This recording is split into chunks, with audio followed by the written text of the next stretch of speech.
안녕하세요 여러분, 잘 지내시죠? 채널의 새로운 요약 영상에 오신 것을 환영합니다. 편안히 앉아 저와 함께해요. 이 쇼는 주인공 던이 웨딩드레스를 입고 바다에 있는 호화로운 보트에서 시작됩니다. 그녀는 결혼식에 대해 매우 기대하고 있지만 곧 약혼자 영카이가 아직 도착하지 않았다는 소식을 듣습니다.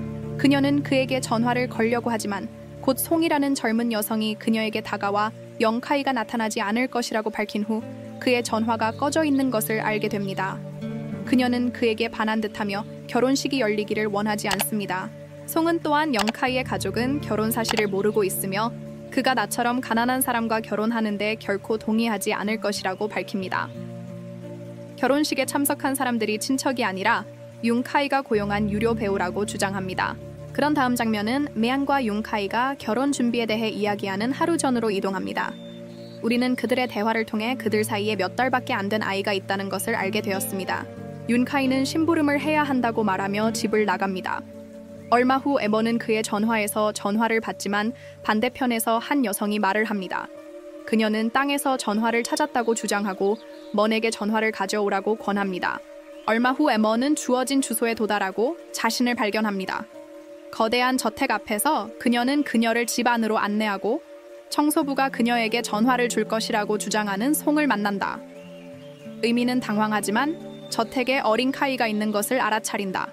그녀는 그의 전화를 가지러 왔지만 그가 이미 거기에 있다는 것을 몰랐다고 설명한다.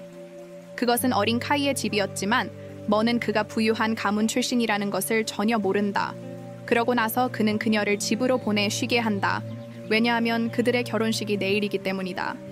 현재 먼은 이것을 회상하고 그녀의 약혼자가 결혼식 날 자신을 배신했다는 것을 알게 되어 엄청난 충격을 받는다.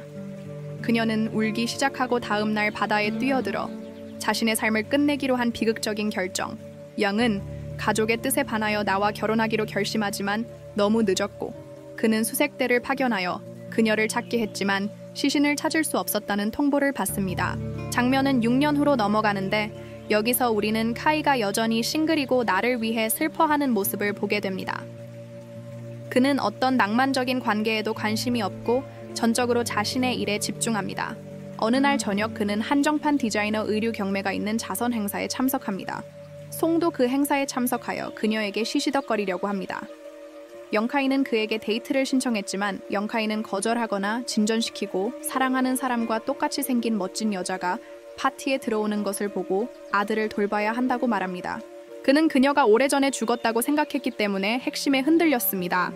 그러나 그는 곧 그 여자가 헬슨이라는 유명한 디자이너이고 대중 앞에 모습을 드러내지 않는다는 것을 알게 됩니다.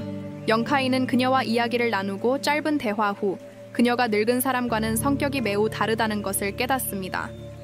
당황한 어린 카이는 아들 톤관을 보내 그 여자에게 접근하게 합니다. 그녀에게 열렬히 다가가서 심지어 어머니라고 부르기도 합니다. 그러다가 그녀가 아들을 알아보지만 모르는 척하는 진짜 머니라는 사실을 알게 됩니다. 그녀는 아들을 차분하게 대하고 그가 아주 착하지만 어머니라고 부르면 안 된다고 말합니다. 그러더니 소년이 땅에 구슬을 쏟고 머는 그 구슬을 주워 모으는 데 도움을 줍니다. 이 어린 카이는 머니 예전에 장난감 디자이너였지만 사고로 손을 제대로 쓸 수 없게 되어 실망스럽게도 직장을 그만두었다고 회상합니다. 다음 장면에서 이 여성은 손을 완벽하게 움직이는 것처럼 보입니다. 그는 사촌 지앙과 함께 욕실에 있는데 둘 다 최근 사건에 당황한다. 윤가는 그것이 자신의 전 약혼녀라고 믿지만 지앙은 불가능하다고 주장한다. 그는 얀카이에게 바다에서 몇 달을 그녀를 찾아다녔지만 찾을 수 없었다고 말한다. 그는 사촌이 걱정되어 그 여자를 잊고 자신의 삶을 계속하라고 조언하지만 윤가는 이를 거부하고 장에게 디자이너 헬슨을 조사하라고 부탁한다. 그는 또한 모논과 매우 가까웠던 자신의 비서통을 주시하라고 부탁한다. 그는 이 여자가 정말로 머니라면 반드시 통에게 연락할 것이라고 믿는다. 한편 머는 문자를 보낸다. 누군가와 그녀가 잠시 동안 그녀의 혼 정체성을 사용해야 한다고 설명하고 다른 사람이 파티 양카이가 그녀를 밖으로 인도한 후 동의합니다. 그들은 길을 묻고 식물에 물을 주는 하인을 만납니다. 용카이는 물에 젖어서 너무 심술궂어서 그에게 아프지 않도록 코트를 제공합니다. 두 사람은 작별 인사를 하고 나중에 집으로 떠납니다. 우리는 그녀를 바다에서 끌어낸 남자와 함께 차에 있는 나를 봅니다. 그녀는 얀카이의 회사에서 일하고 싶다고 말하지만 그 남자는 그녀가 다시 그와 사랑에 빠질까봐 걱정하지만 머는 그녀가 더 이상 그를 신경 쓰지 않고 그와 다시 만날 생각도 없다고, 그녀는 몇 가지를 확인해야 한다고 설명하고 그 남자는 그녀의 결정에 동의한다.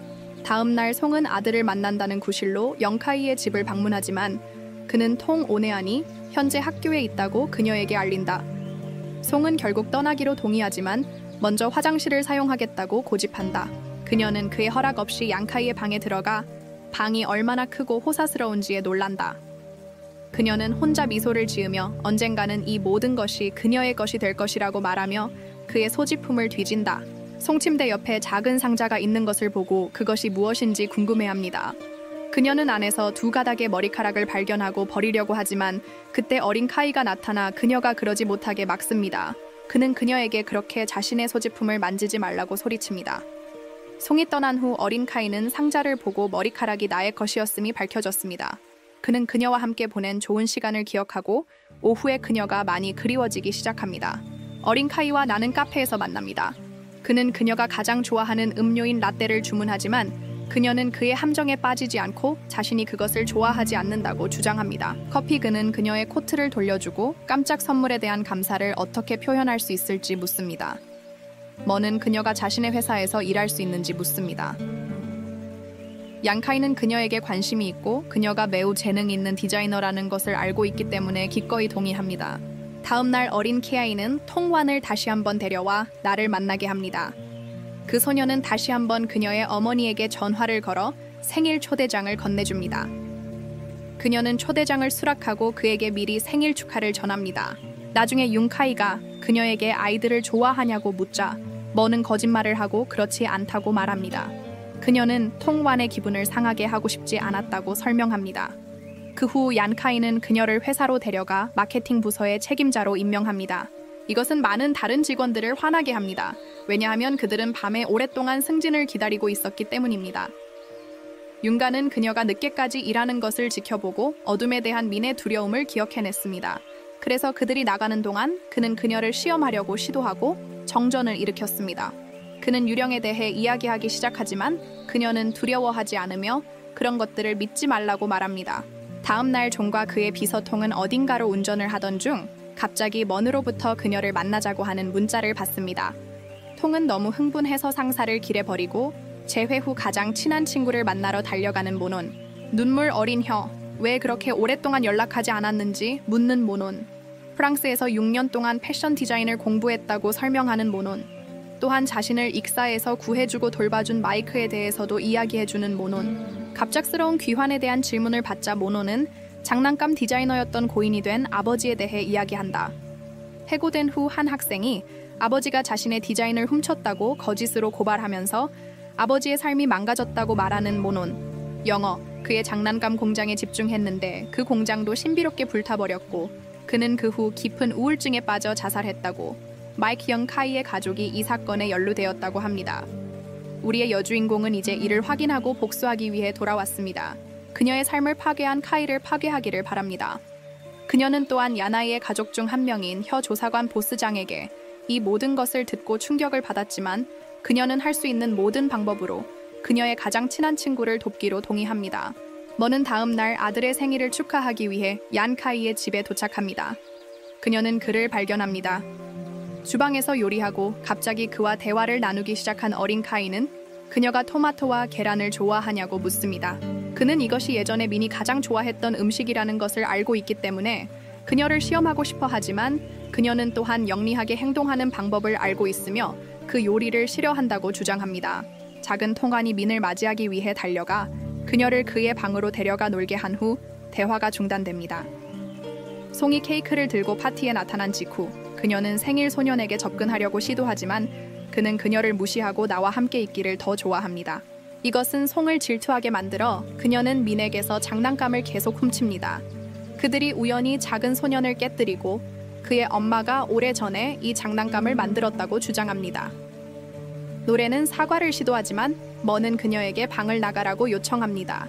그녀는 톤관을 위로하고 숨바꼭질을 하여 그의 주의를 돌리려고 합니다. 생일 부분이 끝나자 머는 집 주변을 탐색하기 시작합니다. 그녀는 아버지와 관련된 증거를 찾으려고 하지만 주변에 카메라가 너무 많다는 것을 깨닫습니다. 그 사이에 윤카이는 CCTV 영상에서 그녀를 보고 그녀가 무엇을 하고 있는지 궁금해합니다. 며칠 후 주인공을 포함한 여러 회사 구성원이 여행을 떠납니다. 다른 도시에서 사업을 위해 모노는 야나이를 호텔 밖으로 데리고 나가 그녀의 비서가 함께 걷는 동안 그의 방을 수색할 수 있도록 합니다. 그들은 회사에서 여성 직원들을 괴롭히는 몇몇 괴롭힘을 알아차립니다. 이것은 나를 화나게 하고 그녀는 남자들에게 소리를 지르기 시작합니다. 그녀는 심지어 그들에게 물을 뿌리고 이것을 보고 예의 바르게 행동하라고 말합니다. 카이는 놀라움과 감명을 동시에 받습니다. 왜냐하면 늙은 사람은 매우 순진하고 소심했기 때문입니다. 그 후 두 사람은 관람차를 타고 얀카이가 사람이 떨고 있는 것을 알아차리자 그는 그녀에게 재킷을 건네줍니다. 바퀴가 갑자기 고장나서 그들이 그것을 보았을 때 갇혔습니다. 주변에 아무도 없어서 걱정하기 시작했어요. 약간 취한 카이가 그녀를 보고 나서 그녀가 죽은 여자친구라고 생각하지 않을 수 없었다고 말했어요. 결국 두 사람의 성격이 너무 다르기 때문에 불가능하다는 걸 깨달았어요. 윤가이는 그녀를 얼마나 그리워하는지 표현하고 바다에서 그녀를 얼마나 오랫동안 찾았는지 말했어요. 성공하지 못한 채 이 말을 한 후 그는 키스를 시도했지만 그녀는 물러서서 자신이 그의 여자친구가 아니라고 주장했어요. 그녀는 다른 여자에게 키스를 시도하면서 여자친구를 얼마나 그리워하는지 표현한 글을 조롱했어요. 윤가이는 당황해서 사과했어요. 그때 모논이 지쳐 갑자기 의식을 잃는다. 어린 카이는 당황해서 온 힘을 다해 문을 열려고 한다. 결국 자물쇠를 부수지만 그 과정에서 손을 다친다. 그러고 나서 그는 곧바로 나를 병원으로 데려간다. 어린 카이는 신고를 받고 그녀가 저혈당이라는 사실을 알게 된다. 그는 또한 손과 몸에 혈액형이 같다는 사실을 알게 되고 매우 기뻐한다. 다음 날 장이 병원에 도착해 그에게 옷을 건네주고 이야기를 나눈다. 윤가이가 그에게 보여준다. 보고서와 헬슨의 신체적 특징이 평균과 유사하다는 점을 설명하지만 장은 그를 꾸짖으며 그를 제외한 모든 사람이 그녀가 죽었다고 확신한다고 주장합니다. 그는 얀카이가 정말로 확인을 원한다면 DNA 검사를 해야 한다고 제안합니다. 기용은 차를 타고 병원에 전화하여 유전자 검사를 예약합니다. 통은 나중에 머니 병원에서 퇴원할 때 통으로부터 이 정보에 대한 문자를 받습니다. 이것은 그녀의 헤로인에 경고하고 그녀는 다음날 가짜 혈액 샘플을 준비하기로 결정합니다. 회사는 새로운 사람을 고용합니다. 창이라는 직원은 대학 시절 친구였던 그녀를 보고 놀란다. 창은 매우 재능 있고 성공적인 디자이너로 밝혀졌고 모노는 그녀의 성공을 매우 자랑스러워하지만 그녀는 자신의 진짜 정체를 숨기고 마치 처음 만나는 것처럼 행동한다. 창은 이 행동에 충격을 받는다. 창은 그녀가 다른 사람이 아니라 오랜 친구라는 것을 알고 있기 때문이다. 창은 나중에 문서를 제출하기 위해 영카이의 사무실로 간다. 그곳에서 그녀는 종이에 상처를 입고 실수로 책상에 피를 떨어뜨린다. 그러나 그녀가 의도적으로 가짜 피를 거기에 뿌렸다는 것이 밝혀졌다. 그는 저녁에 유전자 검사에 그것을 사용할 것이라는 것을 알고 윤카이는 헬손이 통안의 어머니라는 것을 증명하는 DNA 검사 결과를 받습니다. 그는 가짜 피를 사용하는 대신 나중에 DNA 검사를 수행하기 위해 그녀의 머리카락 한 가닥을 사용했다는 것이 밝혀졌습니다. 그는 술에 취해 미인의 집에 나타나고 그녀는 그를 보고 충격을 받습니다. 그는 그녀에게 준 고통에 대해 사과하면서 울면서 그녀를 껴안습니다. 윤아이는 6년 전에 일어난 일이 오해였다고 주장하고 두 번째 기회를 요청합니다. 머는 그를 밀어내려고 하지만 그는 거부하고 그녀에게 매달립니다. 짜증난 에머는 통이 도움을 주고 그 둘은 얀카이를 밖으로 데리고 나가서 그를 땅에 던진다. 통은 집으로 떠난다. 모노는 비가 내리기 시작한 직후에 안으로 돌아온다. 모노는 걱정이 되어 밖으로 달려나가 얀카이를 확인한다. 그녀는 그가 완전히 젖었음을 알아차리고 그를 다시 안으로 데려오기로 결심한다. 그녀는 수건으로 그를 말리도록 돕고 그에게 나가라고 하지만 어린 카이는 거부한다. 그러다가 그는 그녀에게 넘어지고 둘 다 배트에 쓰러진다. 그 순간 웬일인지의 조수도 나타나 다른 선택의 여지가 없다는 상황을 오해하고 근육질 남자를 고용한다. 그를 데려가서 다음 날 아침 영카이가 깨어났을 때 그는 사촌이 옆에 앉아있는 것을 보고 놀랐습니다. 장은 그에게 숙취 음료를 제공하고 어젯밤에 무슨 일이 있었는지 물었습니다. 젊은 카이는 술을 너무 많이 마셔서 아무것도 기억할 수 없다고 주장했지만 두 사람은 곧 젊은 카이가 민의 라이브 방송 중에 사랑의 댓글과 선물을 보내 회사에 문제를 일으켰다는 것을 알게 되었습니다. 사람들은 회사 관리자가 나중에 직장에서 직원들에게 공개적으로 낭만적인 관심을 표현하는 것이 적절하다고 믿습니다. 모노는 상황이 혼란스럽고 직원들은 현재의 소문에 대해 우려하고 부정적인 의견을 잠재우려고 노력했지만 소용이 없었습니다. 머는 회의를 소집하고 직원들에게 뉴스를 게시하라고 명령했습니다. 그녀는 실제로 독특한 방식으로 새 브랜드를 홍보했다고 주장했습니다. 게다가 라이브 이벤트에서 모은 모든 선물은 자선단체에 기부될 것이라고 말했습니다. 직원들은 이 아이디어에 확신을 갖고 지체 없이 뉴스를 게시했습니다. 다행히도 이로 인해 상황이 진정되고 회사의 평판이 회복되었습니다. 저녁에 그녀를 익사해서 구해준 남자 마이크가 그녀를 찾아왔습니다. 프랑스에서 보낸 나날들을 회상하며 마이크는 그녀가 여기 온 이후로 많이 변했다고 말한다. 그는 그녀에게 복수 계획이 어떻게 되어가는지 묻지만 마이크는 대답하지 않는다. 이 때문에 마이크는 걱정이 되어 그녀에게 주의를 빼앗기지 말고 다음 날 계획에 집중하라고 말한다. 카이는 사무실에서 장과 DNA 검사로 미네 신원이 확인된 것에 대해 이야기하고 있다. 이때 새로운 직원 창이 도착해 대화를 엿듣는다. 그녀는 재빨리 나가서 길에서 모논을 만난다. 모논은 그녀가 왜 그렇게 긴장하는지 궁금해한다. 창은 방금 봤다고 변명한다. 바퀴벌레 두 사람은 아직 먹지 못했다고 이야기하고 잠시 후 함께 점심을 먹으러 가기로 결정합니다. 그들은 슈퍼마켓에 도착했고 채잉은 나에게 몇 가지 장난감을 보여주었습니다. 그녀는 그 장난감들이 그녀의 전 가장 친한 친구가 만든 것이라고 주장했습니다. 그 친구는 엄청난 재능을 가진 사람이었습니다. 그녀는 이 친구가 그녀가 가난하고 대학을 중퇴하려 할 때 그녀를 도왔던 방법을 설명합니다. 두 사람은 함께 일하고 성공적인 삶을 살 계획이었지만 그녀의 친구는 이기적이기로 선택했고 그녀의 비열함을 버렸습니다. 찬기 그녀를 언급하고 있다는 것을 깨닫고 며칠 후 그녀의 비서가 와서 뭔가 나쁜 일이 일어났다고 주장할 때 나는 그녀의 사무실에 있었습니다. 회사는 긴급 회의를 열었고 그들이 최근에 자선 행사를 위해 매우 열심히 일하고 있었다는 것이 밝혀졌습니다.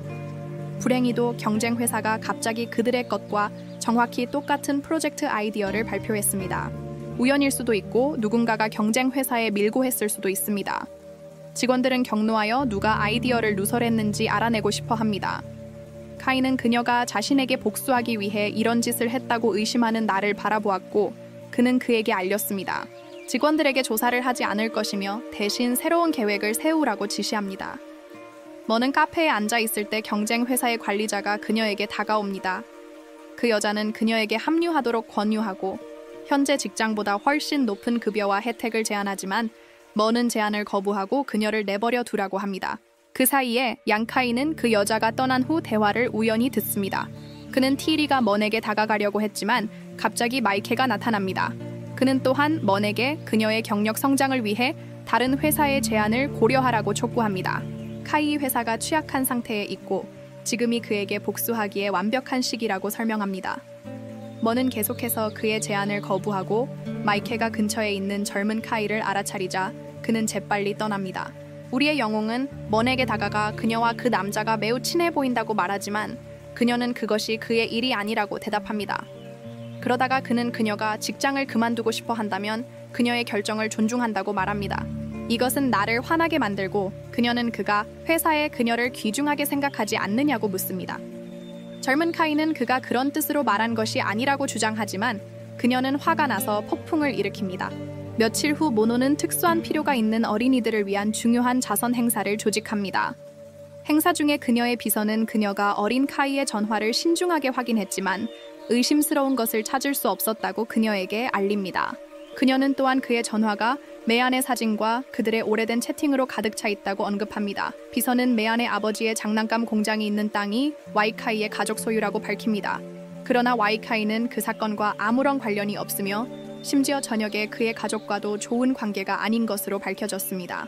내가 아이들과 놀고 있는 동안 어린 카이가 나타나서 바라봅니다.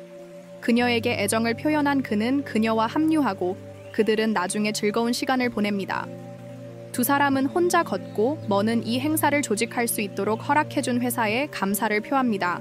그는 그녀가 아이디어를 내놓았고 모든 힘든 일을 했기 때문에 모든 공로를 인정받을 만하다고 대답합니다.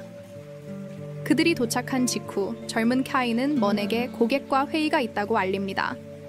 그는 그녀에게 합류할지 묻지만 그녀는 거부하고 혼자 앉아 있습니다. 얼마 지나지 않아 멀리서 노래가 들리자 그녀를 놀리기로 결심하고 위스키 한 잔을 들고 취한 척하며 노래에게 다가갑니다. 그녀는 오늘의 일이 잘 진행되지 않았고 지금은 당황스러워하며 자신의 계획을 훔쳐 다른 회사에 준 사람에게 감사하다고 인정합니다. 그녀는 이 노래를 듣고 매우 기뻐하며 창의 도움으로 자신이 해냈다고 주장합니다. 이 노래를 듣고 머는 마침내 연기를 멈추고 녹음된 대화를 노래에 보여줍니다. 이는 사다리를 경로시키고 그녀는 그녀를 공격하려고 하지만 야나이가 그녀를 막아냅니다. 그는 그녀에게 다시 이 여자를 괴롭히지 말라고 말합니다. 그의 말에 당황한 송은 그에게 그들의 관계에 대해 생각하라고 말합니다. 그녀는 그들이 였다고 주장합니다. 어린 시절부터 가까웠고 함께 있어야 했지만 어린 카이는 이 노래가 울음을 터뜨리고 모논을 쫓아낸 후 자신에게 결코 관심이 없었다고 대담하게 말합니다. 그리고 그에게 녹음을 들려주는데 그 녹음을 통해 그 노래가 그들의 계획을 훔쳐 라이벌 회사에 넘겼다는 사실이 드러납니다. 윤카이는 그녀가 다음날 회사에서 그렇게까지 할 수 있다는 것을 몰랐기에 충격을 받습니다. 장은 집으로 떠나지만 갑자기 그녀의 주인공인 모논이 그녀를 차단합니다. 그런 다음 처음에 프로젝트 계획을 유출한 적이 있는지 묻습니다. 친근 부인하지만 머는 그녀가 마침내 머는 진실을 인정한 다음 왜 그랬는지 묻고 체잉은 그녀가 몇 년 전에 자신을 버렸다고 비난하기 시작합니다. 두 사람은 함께 장난감을 디자인하고 회사를 시작할 계획이었지만 이기적이 되어 그녀를 완전히 홀로 두었습니다. 그때 젊은 카이가 그들의 대화를 우연히 듣고 먼을 변호하기 위해 나타나지만 채는 더욱 화가 나서 그녀가 이 남자와 결혼하기 위해 꿈과 직업을 버렸다고 비난합니다. 그녀가 먼을 떠난 후 젊은 카이가 그녀를 꾸짖는 동안 눈물을 흘립니다. 그녀는 흐느끼며 친구를 버릴 의도가 없었다고 주장하지만 그녀가 사고를 당한 것으로 밝혀졌습니다. 손을 다쳐서 더 이상 디자인을 할 수 없었지만 챙을 화나게 하고 싶지 않아서 결혼을 핑계로 삼아 경력을 포기했습니다. 먼이 마침내 진정되자 그녀와 와이카이는 함께 산책을 합니다. 그녀는 자신의 정체가 들통났다는 것을 깨닫고 마침내 자신의 진짜 정체를 인정합니다. 물론 그는 DNA 검사 때문에 이미 이것을 알고 있었습니다. 그런 다음 그는 그녀에게 손이 어떻게 나았는지 묻고 그녀는 전통적인 치료법을 시도해 보았다고 밝힙니다. 두 사람은 과거 대학 시절에 자주 갔던 레스토랑으로 향합니다. 상황은 달랐고 그들은 서로에게 미쳤습니다. 레스토랑 주인은 오랜만에 그들을 보고 놀라며 지금쯤이면 결혼했을 거라고 생각한다. 얀카이는 그들이 먹던 것과 같은 음식을 주문하지만 나는 주인에게 맵게 하지 말라고 부탁한다. 얀카이가 매운 음식을 좋아하지 않는다는 것을 그녀는 알고 있지만 그는 매운 음식을 좋아한다고 주장한다. 그녀는 갑자기 화를 내지 않기 위해 그와 함께 매운 음식을 먹었다고 그에게 상기시킨다. 그녀는 화가 나서 그가 가족을 포함한 모든 것에 대해 거짓말을 했다고 비난한다. 윤가는 그녀에게 사과하고 자신이 그를 진심으로 걱정한 첫 번째 사람이라고 주장한다. 그녀는 부자를 싫어했고 종종 그들을 버릇없다고 생각했다. 뻔뻔스러운 그가 그녀를 잃을까봐 자신의 진실을 밝히지 않은 이유는 어린 카이가 결혼식에 대한 진실을 말한 후였습니다. 그는 부모님이 그를 부잣집 여자와 결혼시키길 원했기 때문에 결혼식에 대해 알리지 않았다고 설명합니다. 불행히도 그들은 노래를 통해 알게 되었고 그를 집으로 불러 그의 엄마가 그가 도착했을 때 아팠다고 주장했습니다. 그들은 그가 나와 결혼하지 않도록 설득하려고 했지만 그는 마지막 수단으로 분명히 거부했습니다. 그들은 그에게 수면제를 주고 그를 방에 가두었습니다. 결국 윤가인은 탈출에 성공했지만 나오니 물에 뛰어들었다는 것을 알게 되었습니다. 오랫동안 그녀를 찾았지만 찾을 수 없었다고 밝힙니다. 이 말을 듣고 머는 말을 잃고 감정에 압도됩니다. 그러다가 윤가인은 일어난 일에 대해 사과하고 두 번째 기회를 요청합니다. 그는 당시 어리고 어리석었지만 이제는 그녀를 보호하고 그녀가 받을 만한 사랑을 줄 수 있다고 인정합니다. 머는 그녀가 그를 사랑하고 신뢰했지만 그는 단지 어려운 시기에 그녀를 버렸다고 대답합니다. 그녀는 그를 결코 용서하지 않을 것이라고 주장하고 나중에 집에서 화가 나서 매는 그의 말에 대해 계속 생각하고 그녀가 다음 날 아침 그녀가 일하러 가는 길에 그를 너무 엄하게 대했고 그녀를 괴롭히려는 몇몇 깡패들과 마주쳤습니다. 그들은 무기를 꺼내 그녀를 위협하기 시작했지만 우리 소녀는 조금도 위협을 느끼지 않았습니다. 그녀는 덤불 뒤에 숨어있는 노래를 알아차리고 그녀에게 나오라고 말한 다음 어린 카이가 이 노래를 듣는 것을 본다고 주장했고 깡패들은 즉시 도망쳤습니다. 몇 분 후 카이가 나타나 그녀를 꽉 껴안았습니다. 그는 그녀가 걱정되었고 그동안 다시 그녀가 없는 것을 참을 수 없다고 말했습니다. 마이크는 멀리서 그들이 포옹하는 것을 보고 나중에 매우 질투심을 느꼈습니다. 그는 다가갔습니다. 머는 비밀리에 그녀에게 다시 사랑에 빠졌는지 묻습니다. 그녀는 이를 부인하고 그는 그녀에게 고인이 된 아버지에 대한 복수 계획을 상기시킵니다. 머는 자신이 조사하여 윤가이가 그 사건과 아무런 관련이 없다는 것을 알아냈다고 주장합니다. 마이크는 화가 나서 그녀에게 소리치기 시작합니다. 카이는 그녀를 완전히 세뇌했지만 그는 곧 사과하고 그저 그녀가 행복하기를 바랐다고 주장합니다. 며칠 후 머는 디자인 경연 대회에 참여하도록 초대됩니다. 그녀가 도착하자마자 그녀는 또한 참가자였던 송을 만납니다. 그녀는 시간을 낭비하지 않고 그녀에 대해 자랑하면서 나에게 모욕을 던졌습니다.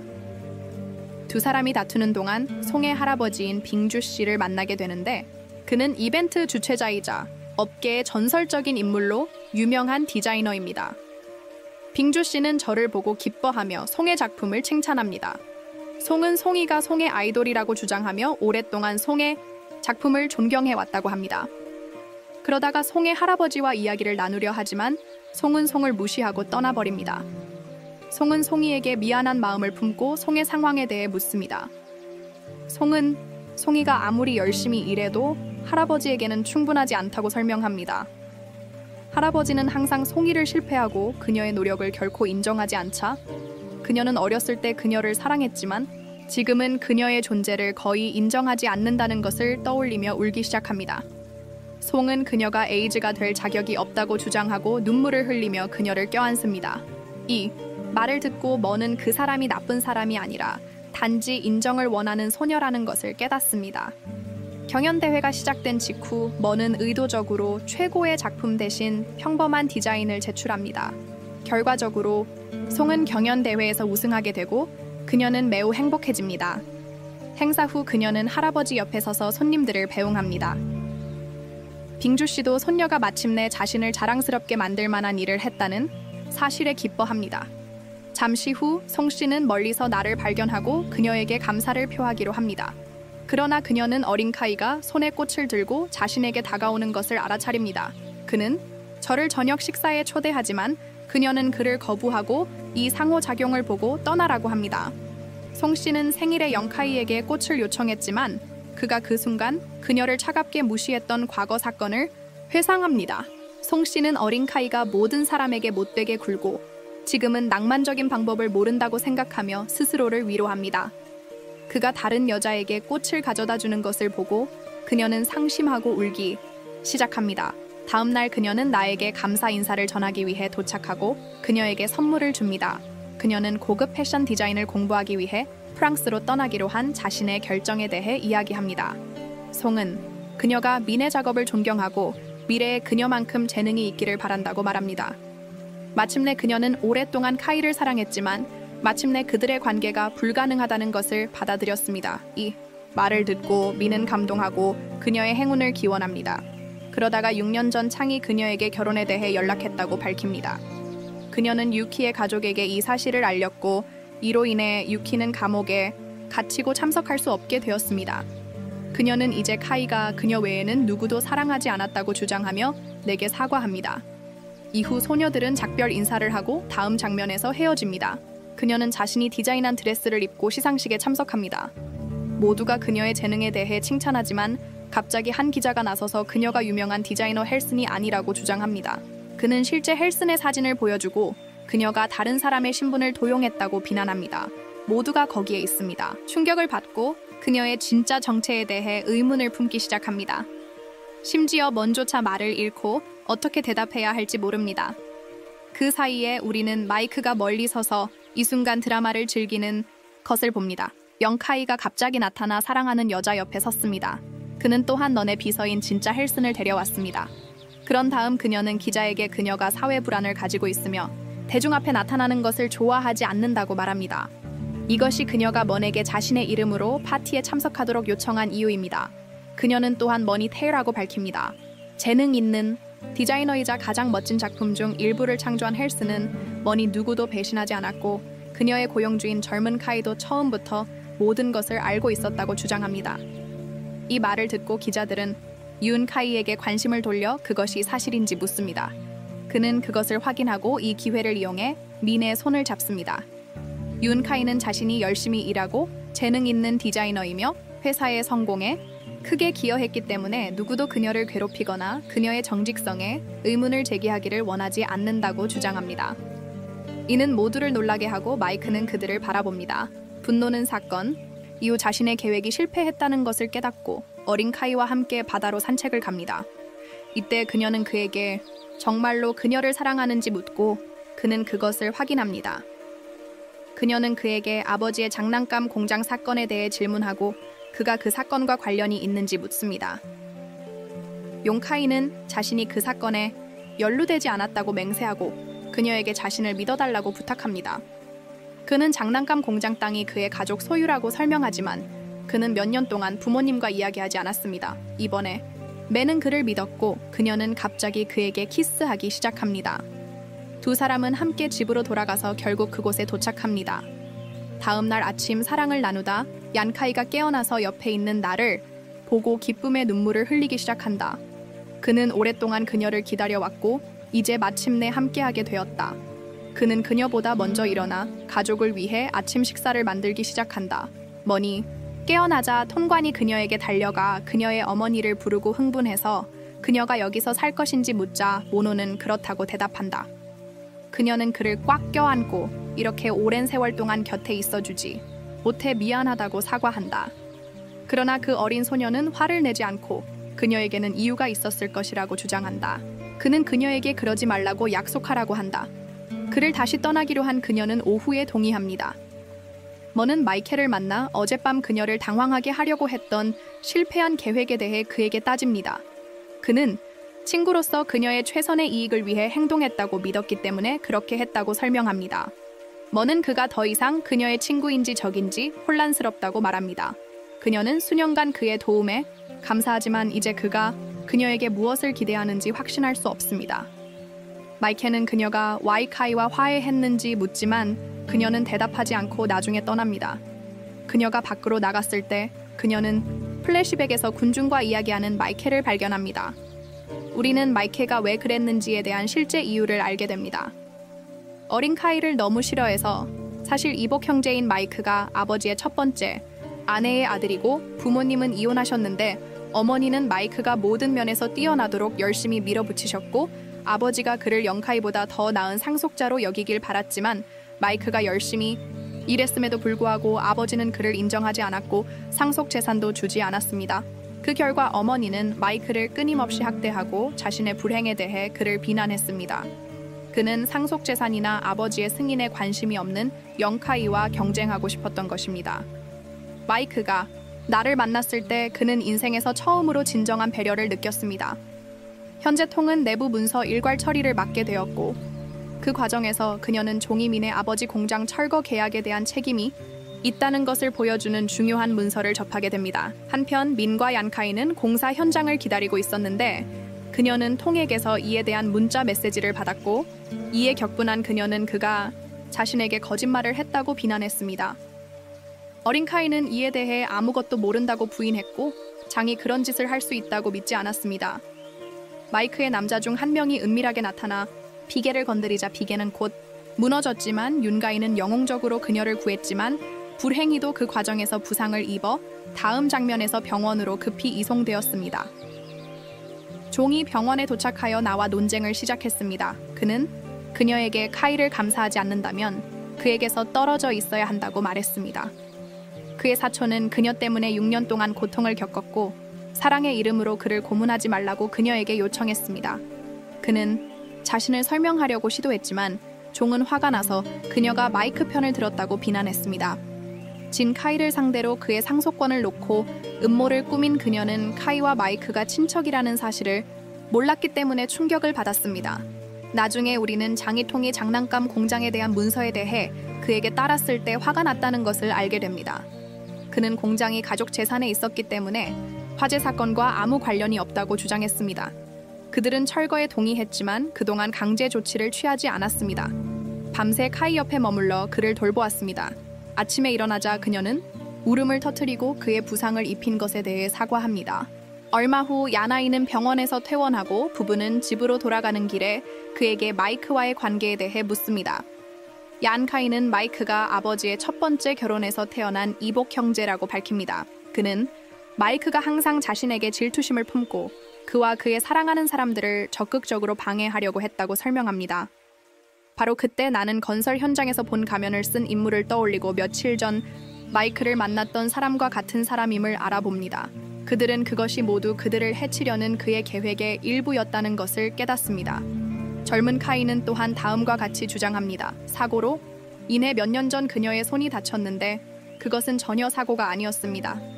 그는 마이크가 그를 다치게 하기 위해 의도적으로 그랬다고 확신합니다.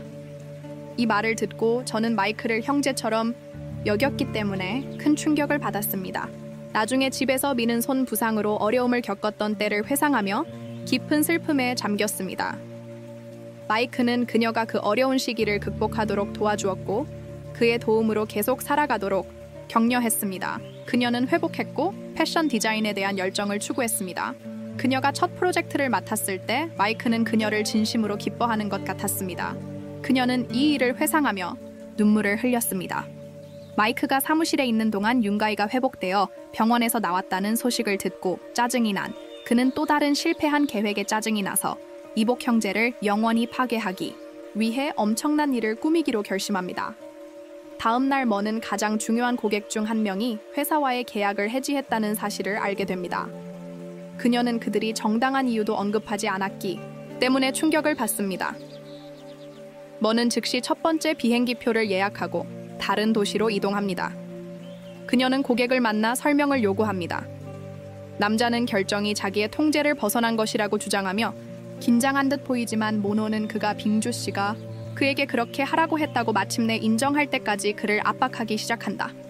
이로 인해 우리의 여주인공은 충격을 받는다. 왜냐하면 그들이 마지막으로 만났을 때 노인은 그녀를 칭찬하고 감탄했기 때문이다. 머니 회사로 돌아왔을 때 그녀는 조용히 있지 않고 그녀의 형을 빙주 씨와 이야기하도록 보낸다. 그는 장난감 디자이너인 척하고 회의를 준비한다. 그런 다음 그는 빙주 씨에게 인터넷에서 그의 디자인 중 하나를 봤다고 말하고 그것을 복제하고 싶어 하지만 노인은 그의 회사 가장난감을 만든 적이 없고 오해일 거라고 하면서 형은 아무 문제 없다고 말하고 방을 나간다. 빙주 씨는 비서에게 소리를 지르기 시작한다. 비서는 그가 오래된 파일을 삭제했고 이 디자인을 어디서 얻었는지 전혀 모른다고 주장한다. 이에 노인은 화가 나서 이 회사가 한때 장난감을 생산했다는 사실을 세상에 알리고 싶지 않다고 말한다.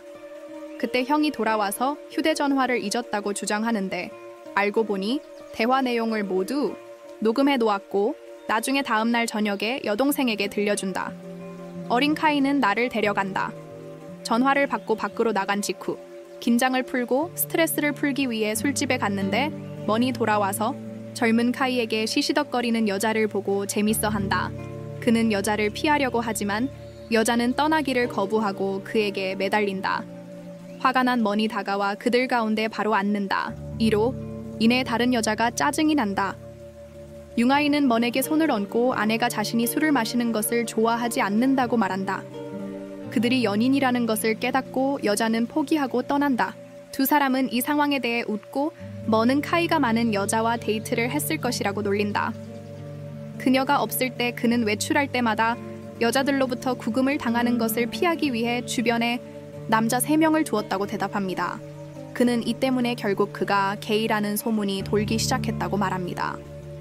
빙주 씨가 어린 소녀와 그의 동료들과 함께 술집에 들어오는 것을 그들이 알아차린 지 얼마 지나지 않아 카이가 나를 여기에 데려와서 그들이 그를 감시할 수 있도록 했습니다. 노인은 거의 그들을 보았지만 그 커플은 얼굴을 가리고 그 후에 그에게서 숨을 수 있었습니다. 나는 웨이트리스인 척하고 빙주 씨와 그의 고객들을 방문할 계획을 세웠습니다. 그녀는 심지어 옷을 입었습니다. 마스크를 쓰고 그들에게 음식과 음료를 제공하러 가는 동안 그녀는 빙구 씨의 불공정한 사업 관행과 그가 자신의 이익을 위해 어떻게든 할 수 있는지에 대한 대화를 우연히 엿듣습니다. 그녀는 또한 노인이 오랫동안 거기에 앉아 있었기 때문에 어린 소녀에게 공개적으로 유혹하고 만지는 것을 알아차립니다. 다른 사람들이 그녀를 알아차리고 그녀가 누구인지 묻기 시작합니다. 나는 그녀가 발견될까봐 기절하고 두려워합니다. 그러나 그 순간 직원이 도착하여 다른 방의 손님을 모시라고 명령합니다. 머는 조용히 떠납니다. 직원은 영카이가 보낸 것으로 밝혀졌습니다. 다음 날 우리 주인공은 빙주 씨가 누군가와 회의를 하고 있는 레스토랑에 갑니다. 그들은 구석에 앉아 얼굴을 가린 채 앉아 있는데 놀랍게도 마이크가 대화에서 만났던 노인을 만나러 나타납니다. 부부는 그들이 와이카이를 파괴하기 위해 함께 음모를 꾸미고 있다는 것을 알게 됩니다. 빙주 씨는 마이크가 와이카이를 없애고 그의 상속 재산과 회사를 인수하겠다고 약속했기 때문에 그에게 화가 났습니다. 그의 이전 계획은 하나도 성공하지 못한 듯하지만 마이크는 빙주 씨의 신뢰를 간청하고 그 후에는 자신의 방식대로 처리하겠다고 주장합니다. 언론에 보도되고 빙주 씨의 모든 악행을 폭로한 그녀는 노인이 젊은 여성들과 부적절하게 어울리는 영상을 공유하기까지 했습니다. 이 소식은 들불처럼 퍼져서 빙주 씨의 평판이 크게 떨어졌습니다. 그는 스트레스로 기절하여 저녁에 병원에 입원했습니다. 빙주 씨는 마이크에게 전화를 걸어 그의 무능함을 질책하기 시작했습니다. 그런 다음 그는 그들의 불화에도 불구하고 모논에 대해 조치를 취하라고 명령했습니다. 마이크는 모논을 걱정하는 것 같고 그녀를 다치게 하고 싶지 않았기 때문에 그는 노인에게 그녀가 이 일과 아무 관련이 없다고 설득하고 바꿨습니다. 영카이에게 책임을 전가하고 그는 빙주 씨가 나를 다치게 하지 말라고 부탁하고 이복 형제를 처리하겠다고 약속합니다. 한편 우리 주인공은 긴 하루를 보낸 후 집으로 돌아와 휴식을 취하려고 합니다. 그때 몹시 취해 짜증이 난 마이크로부터 전화가 옵니다. 그는 그녀에게 만나서 사과하자고 합니다. 여주인공은 바쁘기 때문에 그를 만날 수 없다고 대답하지만 마이크는 계속 고집을 부리자 영카이는 그에게 말을 걸어 더 이상 그들을 괴롭히지 말라고 합니다. 다음 날 먼과 야나이는 더 많은 사람들이 나서서 빙주 씨의 자신들에 대한 착취에 대해 이야기하고 있다는 것을 알게 됩니다. 그 노인은 자신의 지위를 이용해 많은 재능 있는 디자이너들의 디자인을 훔쳤을 뿐만 아니라 오후 늦게 수많은 여성 직원들을 착취하고 괴롭혔다는 사실이 밝혀졌습니다.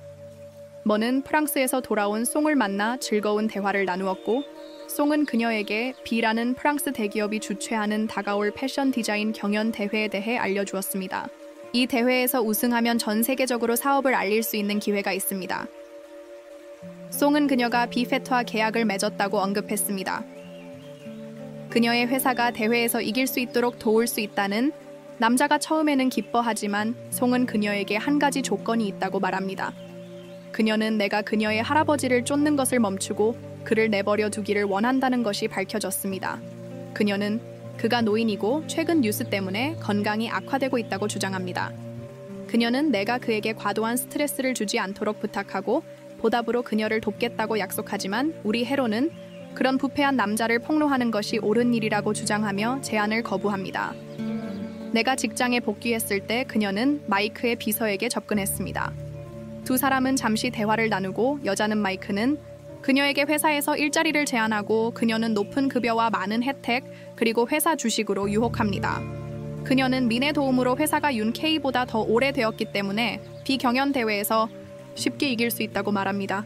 그러나 민은 계속해서 제안을 거절하며 자신이 있는 곳에 만족한다고 말합니다. 마이크가 그 소식을 듣자 그는 격노하고 패배감을 느낍니다. 민은 앞으로 며칠 동안 자신이 어린 카이를 자신보다 더 선호한다는 사실에 좌절합니다. 우리의 여주인공은 다른 디자이너들과 팀을 이루어 완전히 몰두한 경쟁을 위한 새로운 디자인을 끊임없이 작업합니다. 그녀의 일로 인해 영카이는 지루해졌고 그는 종종 그녀에게 간식과 음료를 가져다주며 그녀 곁에 있기 위해 핑계를 대지만 머는 그에게 그녀를 방해하지 말라고 부탁하고 나중에 톤관이 그에게 다가가자 계단에 혼자 앉아 그녀를 그리워합니다. 영카이는 계획을 세우고 아들을 보내 어머니를 괴롭히게 하지만 머는 그를 쫓아내고 다음날 아버지와 아들은 계단에 앉아 짜증을 냅니다. 머는 마침내 아버지와 아들이 TV를 보는 동안 그녀의 방에서 나옵니다. 그러고 나서 그녀는 집중해야 하기 때문에 잠시 전 집으로 돌아갈 것이라고 말합니다. 그녀는 직장에서 일하고 있었고 여기서도 그렇게 하는 것이 어려웠고 그때 그녀의 오빠가 그녀를 데리러 왔습니다. 카이는 슬퍼하며 그녀가 떠나지 못하도록 계속 그녀의 손을 잡았지만 머는 사과하고 저녁에 떠났습니다. 그녀는 팀과 함께 일하고 있었는데 마이크가 갑자기 집에 나타났습니다. 그는 그녀에게 폭죽을 가져왔고 그녀는 프랑스에 있을 때 그들이 폭죽을 터뜨리곤 했던 것을 기억했습니다. 짧은 대화 후 그녀는 그들을 집에 들여보냈지만 마이크가 짜증스럽게 행동하기 시작하자 머는 화를 내고 그를 꾸짖었습니다. 그녀는 수년 동안 그를 믿었지만 그는 단지 그녀의 삶을 파괴하려고 했을 뿐이라고 주장했습니다. 마이크, 화가 나서 그녀가 그를 결코 믿지 않았고 항상 어린 카이에게 감정이 있었다고 말한다. 그는 갑자기 일어나 유리잔을 깨뜨려 손을 다친다. 그는 걱정하며 그녀가 없는 동안 필요한 물품을 먼저 찾기 위해 부엌으로 달려간다. 그녀가 돌아와 그의 손을 치료하자 그는 교활하게 그녀의 디자인 사진을 찍는다. 그는 폭발한 것에 대해 사과하며 그저 그녀가 다음 날 행복해하는 모습을 보고 싶었을 뿐이라고 말한다. 송은 아직 병원에 있는 할아버지를 만나러 간다. 그녀는 그를 도우려고 하지만 그는 그녀의 일하는 방식이 마음에 들지 않는다며 그녀를 모욕하기 시작한다. 그러더니 그는 그녀를 실패자라고 부르고 방에서 내쫓는다. 노래가 끝난 후 마이케가 노인을 만나러 나타나 M은 사실 좋은 사람이고 영카이에게 세뇌당했을 뿐이라고 말합니다. 그러고 나서 그는 M이 직접 디자인했다고 주장하며 노인에게 M의 디자인을 제안합니다. 얼마 지나지 않아 빙주 회사가 다가올 대회에서 도자기를 주요 요소로 통합할 계획이라는 소식이 빠르게 퍼졌습니다. 회사는 또한 M에게서 분명히 도용한 디자인을 게시합니다. 미케는 미 당황했을 것이라고 생각하지만 M과 영카이는 둘 다 매우 기뻐하는 것 같습니다. 결국 M은 그 디자인을 사용할 계획이 없습니다. 마이크가 찾아서 다음 장면에서 몰래 들어갈 수 있도록 의도적으로 테이블 위에 놓아둔다. 미는 통관의 학교에 도착해 그를 데리러 가지만 송이가 이미 데리러 갔다는 말을 듣는다. 그때 그녀는 교활한 여자로부터 전화를 받아 만나자고 한다. 민이 해당 장소에 도착했을 때 그녀는 아들이 괜찮은 것을 보고 안도감을 느낀다.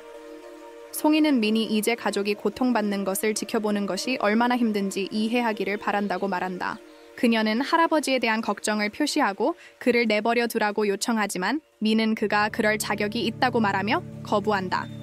나중에 집에서 그에게 일어나는 모든 일, 그녀는 아들이 학교를 떠나서 톤관에게 화가 났습니다. 톤관은 그가 그녀를 아버지의 친구라고 생각했기 때문에 그녀와 함께 갔다고 설명합니다. 그는 어머니에게 사과하고 다시는 그런 일이 일어나지 않을 것이라고 약속합니다. 그 어린 소녀는 또한 아버지에게 지금부터 여자친구가 없을 것이라고 장담합니다. 이 말을 듣고 머는 웃기 시작하고 앞으로 며칠 동안 아들에게 달콤한 키스를 합니다. 평균은 경쟁을 위해 매우 열심히 일하고 어린 카이는 그녀의 개인 비서가 되어 도움을 주지만 경쟁 당일이 다가오면서 재앙이 다가옵니다. 스트라이크. 미오는 그녀의 메인 모델이 갑자기 계약을 취소했다는 사실을 알게 되었고 그들은 이제 다른 사람을 찾을 수 없게 되었지만 이 모든 것이 나와 그녀의 프로젝트를 방해하기 위해 노래로 꾸며낸 것이라는 것이 밝혀졌습니다. 그러나 우리의 여주인공은 포기하지 않고 그녀는 경쟁 당일에 그녀의 오빠에게 런웨이에 참여하도록 요청합니다. 모든 것이 잘 진행되는 것처럼 보이고 그녀는 준비하는 그녀의 오빠를 확인하기 위해 도착했습니다. 그녀는 그들이 운동화를 신고 있는 것을 알아차리고 그는 그것들이 정말 편안하고 적합하다고 말합니다. 다른 장면에서 한 남자가 고의로 차 앞으로 걸어가 사고를 일으키자 운전자가 차에서 내려 그를 확인하려 하지만 그 사이에 다른 사람이 나타나 그의 타이어를 펑크낸다. 얼마 지나지 않아 그녀는 여성 모델들을 위한 부츠를 실은 베니 사고를 당했고 이런 좌절에도 불구하고 제 시간에 도착하지 않을 것이라는 소식을 듣는다.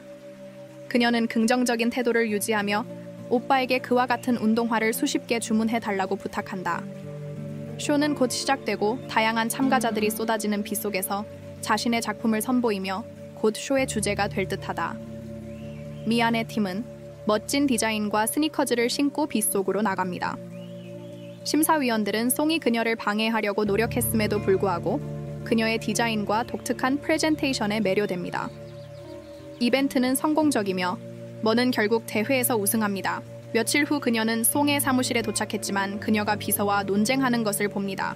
비서는 곧 떠나고 머는 송에게 대회에서 우승했지만 BIF에서 계약에 관해 아무 소식도 듣지 못했다고 말합니다.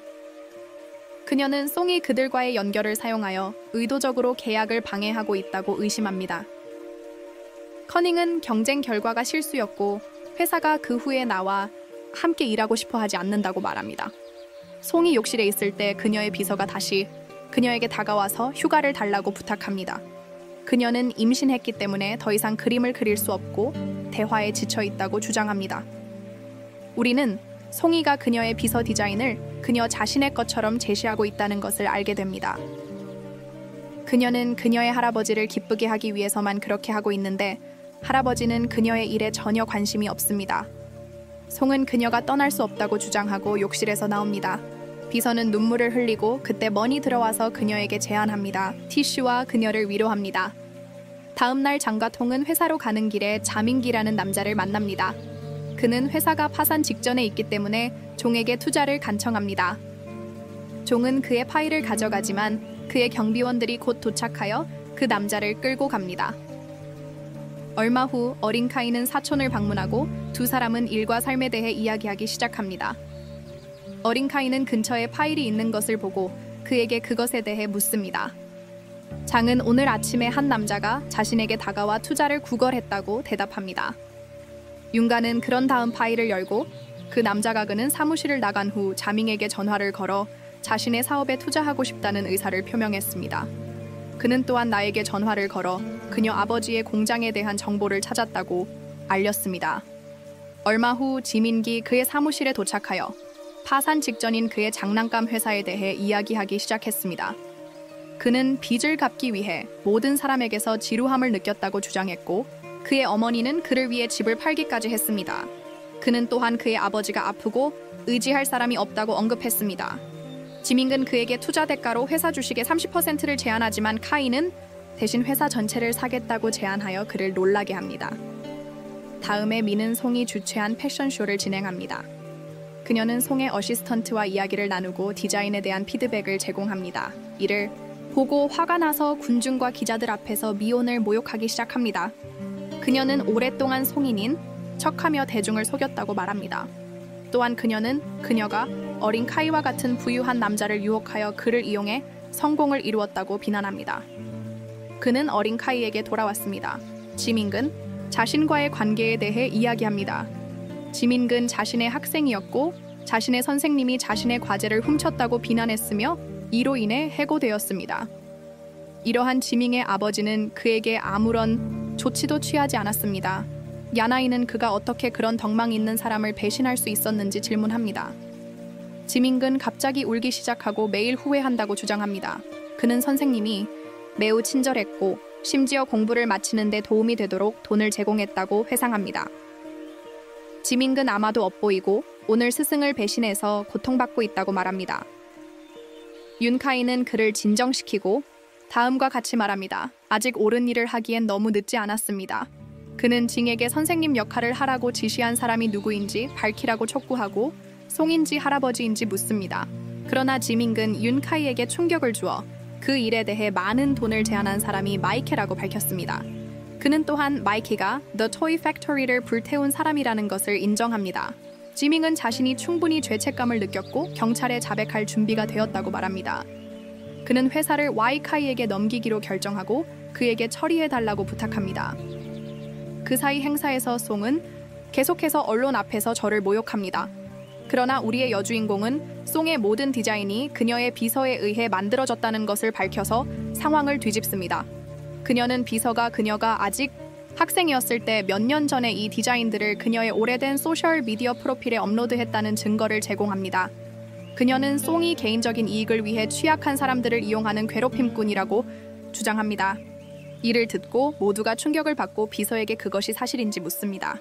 불쌍한 여자는 그저 겁에 질려 있지만 나의 지원을 받아 그녀는 결국 그녀의 상사가 그녀의 가족의 명예를 훼손한 송 사건 때문에 수년 동안 그녀를 고문해왔다는 것을 폭로합니다. 나중에 그녀는 이미 모든 상황을 알게 된 할아버지를 찾아가 사과하려고 하지만 노인은 화가 나서 그녀에게 컵을 던진다. 노인은 그녀를 다시 보고 싶지 않다고 주장하며 분노에 차서 떠나라고 말한다. 송은 민에게 복수하기로 결심하고 그녀를 인적이 드문 곳에서 만나자고 한다. 문자 메시지를 받은 마이크는 별 생각 없이 다른 곳으로 향한다. 경찰에 자백하겠다고 주장하는 징에 문자를 받은 마이크는 겁에 질려 즉시 비서에게 전화를 걸어 공항으로 가는 길에 나라를 떠날 계획을 세운다. 그는 나에게 작별 인사를 하려고 전화를 걸었지만 그녀가 나를 만나러 가는 길이라는 것을 알게 된다. 이는 그가 송이 복수심으로 그녀를 해치려 한다고 의심하여 걱정되기 때문에 돌아서서 그녀가 안전한지 확인하기 위해 나를 만나러 가는 것을 결정한다. 그는 송이가 나를 치려고 하는 차를 운전하는 것을 알아차린다. 그는 송과 함께 차에 타서 그녀에게 멈추라고 하지만 그녀가 듣지 않자 그는 차를 조종하려고 하고 둘은 싸우기 시작한다. 불행히도 이로 인해 사고로 둘 다 중상을 입었고 잠시 후 머니 그들을 알아차리고 마이켈을 차에서 내리려고 달려갔습니다. 그는 심하게 다쳤고 마지막 순간에 살아남을 가능성이 없어 보였습니다. 그는 먼에게 그녀를 다치게 하고 수년 동안 그녀를 이용했던 것에 대해 사과했습니다. 마이켄은 처음에는 이기심으로 그녀에게 접근했지만 결국 그녀를 걱정하기 시작했다고 인정했습니다. 그는 그녀가 그를 가족처럼 대했던 그의 인생에서 첫 번째 사람이었다고 밝혔습니다.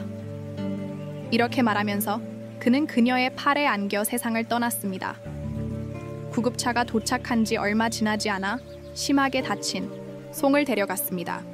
먼은 엄청난 충격을 받고 울음을 멈출 수 없어 윤카이가 그녀를 품에 안고 위로한다.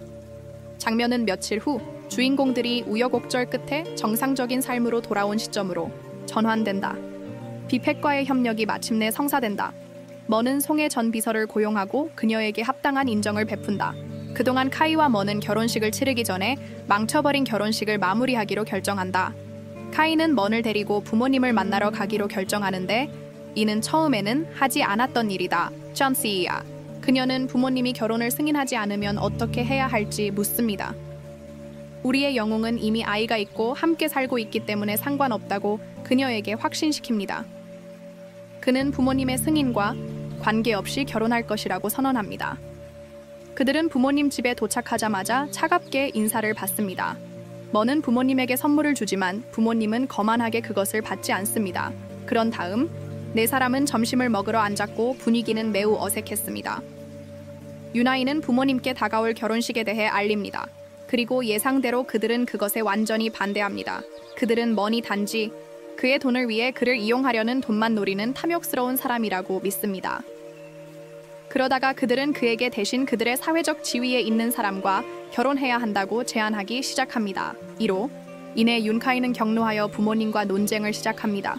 6년 전에 그와 먼을 갈라놓았지만 다시는 그러지 않을 것이라고 그들에게 상기시킵니다. 격렬한 논쟁 속에서 모노는 웃음을 터뜨려 모두를 놀라게 합니다. 그녀는 얀카이의 부모에게 자신은 성공한 사람이고 돈을 위해 부자를 유혹할 필요가 없다고 말합니다.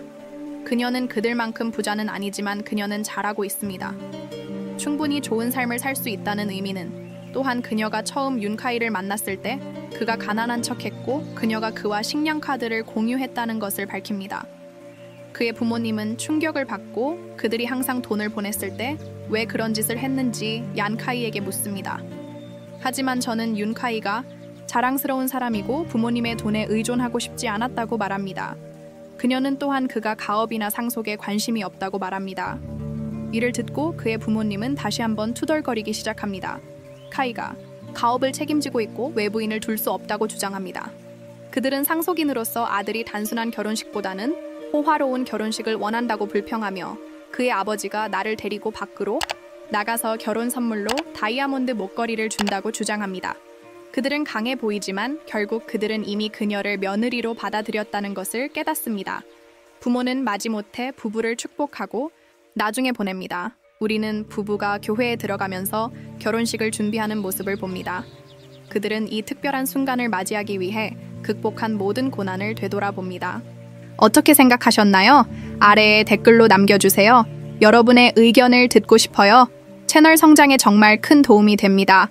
그리고 앞으로 올라올 모든 영상을 놓치지 않으려면 채널 구독하는 것도 잊지 마세요. 댓글로 함께 이야기 나눠요.